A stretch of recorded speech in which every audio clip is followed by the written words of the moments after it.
ಎಲ್ಲರಿಗೂ ನಮಸ್ಕಾರ. ನಾನು ನಿಮ್ಮ ಪ್ರೊಫೆಸರ್ ಪ್ರಿಯಾಂಕಾ ಕುಲಕರ್ಣಿ. ಇವತ್ತಿನ ತರಗತಿಯಲ್ಲಿ ನಾವು comparison between FERA and FEMA, foreign exchange management act and foreign exchange regulation act. These are the two acts. You know, one act is replaced by another. ಹೌದಾ? ಇಲ್ಲೇನಾಗಿದೆ ಅಂದ್ರೆ ಆಕ್ಟ್ ಅನ್ನ ರೀಪ್ಲೇಸ್ ಮಾಡಿದ್ದಾರೆ. ಯಾವ ಆಕ್ಟ್ ಇದೆ, ಯಾವ ಆಕ್ಟ್ ಅನ್ನ replace ಮಾಡಿದ್ದಾರೆ, ಕಂಪ್ಯಾರಿಸನ್ ಏನು, ಈ ಎಲ್ಲ ಅಂಶಗಳನ್ನು ನಾವು ಈ ಒಂದು ವಿಡಿಯೋದಲ್ಲಿ ನೋಡಲಿದ್ದೇವೆ.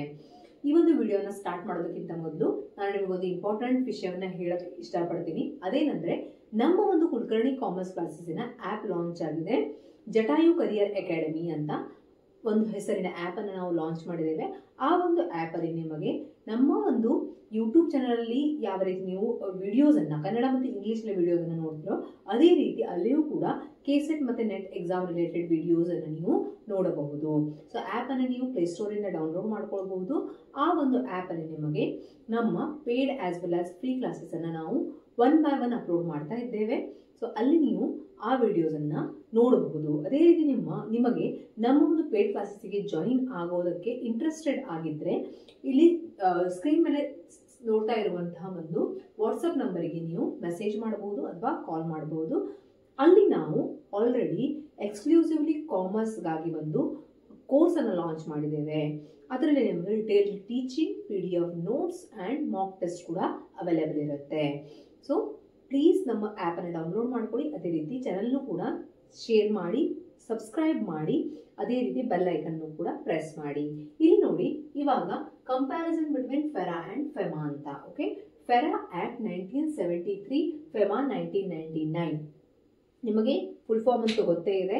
ಈಗ first of all, FEMA act, foreign exchange management act 1947 ಅಲ್ಲಿ ಫಸ್ಟ್ ಟೈಮ್ ಇಂಟ್ರೊಡ್ಯೂಸ್ ಆಗಿತ್ತು. ಅದನ್ನ foreign exchange regulation act FERA ಅಂತ 1973 ಅಲ್ಲಿ ರೀಪ್ಲೇಸ್ ಮಾಡಿದ್ರು. ಆ ಒಂದು 1973 ಆಕ್ಟ್ ಅನ್ನ ಅಗೇನ್ 1999 ಅಲ್ಲಿ ಫೆಮಾ ಆಗಿ ಮತ್ತೆ ರೀಪ್ಲೇಸ್ ಮಾಡಿದ್ರು.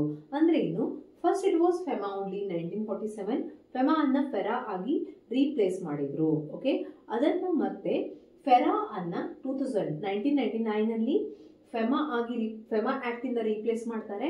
ಅದನ್ನು 2000 ಅಲ್ಲಿ ಅದು ಇಂಪ್ಲಿಮೆಂಟ್ ಆಗುತ್ತೆ. 1999 ಆಕ್ಟ್ ಅಂತಾನೆ ನಾವು ಕರೆಯೋದು. Implementation is in 2000. Okay, so why the FERA is again replaced by FEMA? Okay, FEMA 1999,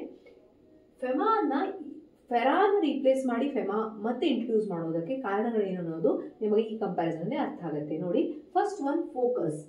ಈ ಆಕ್ಟಿನ ಫೋಕಸ್ ಏನಿತ್ತು ಅಂದ್ರೆ control over the foreign exchange transactions. Foreign exchange transactions ಮೇಲೆ ಕಂಟ್ರೋಲ್.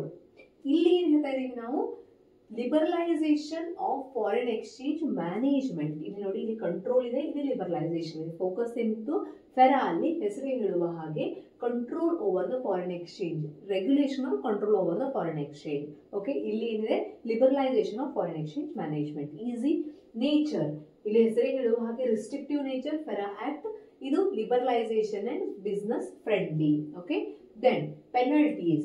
ಪೆನಲ್ಟೀಸ್ ಇಲ್ಲಿ ಕ್ರಿಮಿನಲ್, ಅಂದ್ರೆ ಇಲ್ಲಿ ಇಂಪ್ರಿಸನ್ಮೆಂಟ್ ಇರಬಹುದು ನಿಮಗೆ, ಅಂದ್ರೆ ಇಂಪ್ರಿಸನ್ಮೆಂಟ್ ಕೂಡ ಆಗಬಹುದು. ಅದೇ ರೀತಿ ಪೆನಲ್ಟಿನೂ ಕೂಡ ಇರಬಹುದು. ಕ್ರಿಮಿನಲ್ ಅಂತ ಇಲ್ಲಿ ಆಫೆನ್ಸ್ ಅನ್ನ ಕನ್ಸಿಡರ್ ಮಾಡ್ತಾರೆ. ಓಕೆ, ಇಲ್ಲಿ ಏನಾಗುತ್ತೆ ಹೇಳಿ, ಸಿವಿಲ್. ಹೌದಾ? ಸಿವಿಲ್ ಅಂದ್ರೆ ಏನು, ನಿಮಗೆ ಪೆನಲ್ಟಿ ಇರುತ್ತೆ ಅಷ್ಟೇ. ಅಂದ್ರೆ ನಿಮಗೆ ತಗೊಂಡೋಗಿ ಜೈಲಿಗೆ ಹಾಕಲ್ಲ ಅಂತ. ಓಕೆ, ಇಂಪ್ರಿಸನ್ಮೆಂಟ್ ಇರೋದಿಲ್ಲ, ಜಸ್ಟ್ ಪೆನಲ್ಟಿ ಇರುತ್ತೆ as per FEMA. But here what happens, penalty as well as imprisonment. Regulator ಇಲ್ಲಿ RBI. ಯಾರು ರೆಗ್ಯುಲೇಟರ್ ಇದ್ದಾರೆ ಅಂಡರ್ ಫೆರಾದಲ್ಲಿ? ಯಾರು ರೆಗ್ಯುಲೇಟರಿ ಬಾಡಿ? RBI, ಅದೇ ರೀತಿ ಮಿನಿಸ್ಟ್ರಿ ಆಫ್ ಫಿನಾನ್ಸ್. ಇಲ್ಲಿ RBI ಮತ್ತೆ ಎನ್ಫೋರ್ಸ್ಮೆಂಟ್ ಡೈರೆಕ್ಟರ್ ಅಂದ್ರೆ ಈ ಒಂದು ಆಕ್ಟ್ ಅಂಡರ್ ಒಂದು ಏನ್ ಮಾಡ್ತಾರೆ, ಅಥಾರಿಟಿಯನ್ನ ಫ್ರೇಮ್ ಮಾಡ್ತಾರೆ. ಅದಕ್ಕೆ ನಾವೇನಂತ ಕರಿತೇವೆ, ಎನ್ಫೋರ್ಸ್ಮೆಂಟ್ ಡೈರೆಕ್ಟರೇಟ್. ಅಂದ್ರೆ ಈ ಆಕ್ಟಿನ ಅಂಡರೇ ಒಂದು ಏನಾಗುತ್ತೆ, ಅಥಾರಿಟಿ ಬಿಲ್ಡ್ ಆಗುತ್ತೆ ಅಥವಾ ಅಥಾರಿಟಿ ಫ್ರೇಮ್ ಆಗುತ್ತೆ. ಅದನ್ನ ಎನ್ಫೋರ್ಸ್ಮೆಂಟ್ ಡೈರೆಕ್ಟರೇಟ್ ಅಂತ ಕರಿತೀವಿ.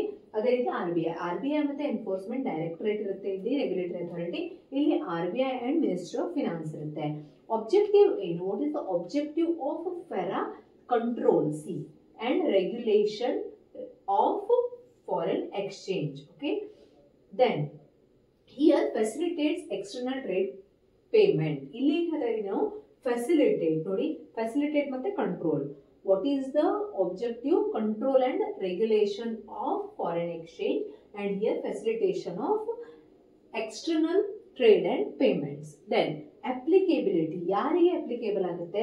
ರೆಸ್ಟ್ರಿಕ್ಟಿವ್ regulations on individuals and company. ಎಲ್ಲ ರೀತಿಯ ಕಂಪನಿಗೆ ಮತ್ತೆ ಇಂಡಿವಿಜುವಲ್ಸ್ಗೆ ರಿಸ್ಟ್ರಿಕ್ಟಿವ್ ನಿಯಮಗಳನ್ನ ಇಲ್ಲಿ ಅಪ್ಲೈ ಮಾಡ್ತಿದ್ರು ಫೆರಾ ಆಕ್ಟ್ ಅಲ್ಲಿ. ಬಟ್ ಫೆಮಾ ಅಂದ್ರೆ ಏನಾಗುತ್ತೆ ಅಂದ್ರೆ ಬ್ರಾಡರ್ ಅಪ್ಲಿಕೇಬಿಲಿಟಿ. ಇಲ್ಲಿ ಇಂಡಿವಿಜುವಲ್ಸ್ ಅಂಡ್ ಕಂಪನಿ ಅಷ್ಟೇ ಹೇಳ್ತಾ ಇದೀವಿ ನಾವು. ಇಲ್ಲಿ ಅಪ್ಲಿಕೇಬಿಲಿಟಿ ಹೆಚ್ಚಾಗುತ್ತೆ, ಜಾಸ್ತಿ ಅಪ್ಲಿಕೇಬಿಲಿಟಿ ಇರುತ್ತೆ, ಬಟ್ ರಿಸ್ಟ್ರಿಕ್ಷನ್ಸ್ ಕಡಿಮೆ ಆಗುತ್ತೆ ಅಂತ ಅರ್ಥ. ದೆನ್ ಫಾರಿನ್ ಇನ್ವೆಸ್ಟ್ಮೆಂಟ್ ಮಾಡೋದಕ್ಕೆ strict control and limited investment opportunities ಇತ್ತು under FERA act. Under FEMA act ಏನಾಗ್ತದೆ?